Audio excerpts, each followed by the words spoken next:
Welcome to my shop again. Here's another one in the series of Tuesday tips.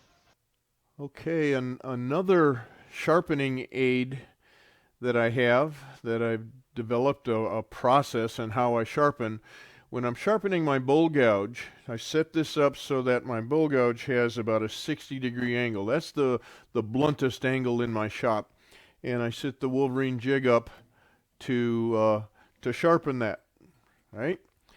Now, I want to sharpen my spindle gouge which has a steeper angle on it, right? So now, instead of moving my jig, instead of moving the Wolverine sliding arm or anything, I keep this in a stationary position, and I have blocks that I have that are, happens to be the 10 degree that I'll put in here. Now what that does, it just scooches my pivot point up, and now my angle is steeper and I haven't changed anything. I take that out and I go back to my bowl gouge again. If I want a steeper one, I just use a thicker block. Okay?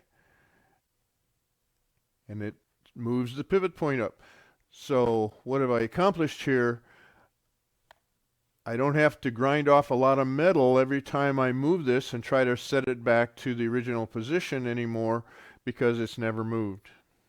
Especially with the CBN wheels, I never move this. This has been locked down for months, and I never move it because it's my bowl gouge is my workhorse, the thing I use most of the time, and I never move it to do my other tools, the spindle gouges and detail gouge. Thanks for watching.